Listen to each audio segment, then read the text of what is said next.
And then 2 years after I exited, that's when I did my first misogi. And similar to you at the time, I didn't know what a misogi was, but it was a marathon and I signed up for it and it kind of reignited this drive to challenge myself. And that's what I want to bring into this misogi missions is like, I can see it in society. Like the average dad's like inner fire is getting dimmer, Mm. Mhm. right? And so I want to bring more awareness to the idea of misogis and education and inspiration to try to get more dads fired up to do hard things. Yeah, I like that. One of the things I did that's funny. I have a similar engineering story. I didn't drop out completely, but in the middle of junior year, dropped out of engineering, but just transferred to the Mhm. arts and sciences college to get a degree in human services, and then eventually become a high school counselor. But so identify with the idea of like making a major career, change based on like how you're feeling about, especially the work experience you had. And I understand the idea that, it needs to be hard, right? It's not going to be a cakewalk. I don't know if I've done any where I truly hold to his idea that it's like a 50-50 shot of whether you're going to do it or not, which I'm okay with because I think there will eventually be something that I do that is like, yeah, I don't know if I'm going to complete this, right?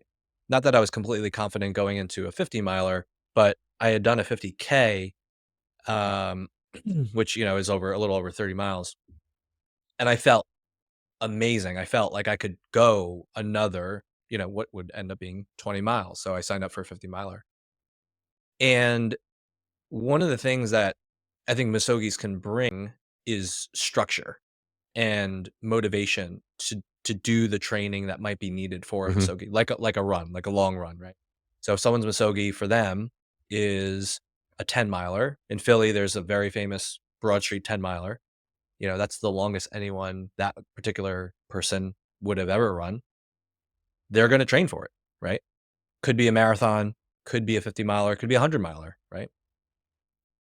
And there are so many other things that will fall into place because of, let's say, you're on a training plan. If you're on a training plan, especially for whatever, for running, for triathlon, you're going to go to bed early. You're going to wake up early and get your training done because kids are getting up and you got to feed them. Or you're going to get them out the door and then do your training if you need to. All of this time is going to compress, which is just going to make you more efficient in whatever it is you need to get done, right? Because there's the Parkinson's law, which is like the work will expand to fit the time. And if you have 3 months to write a term paper, you're going to take 3 months. If you have a week to do a term paper, you're going to do it in a week, right? And so one of the things that I really like about this idea of signing up for something or dedicating, or having the goal of doing something, difficult is that you're probably going to do things to prepare for that, and that preparation is actually largely the benefit.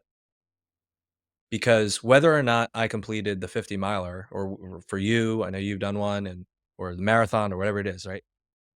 Regardless of the finish or not, you put in all of that work beforehand. And that doesn't leave you.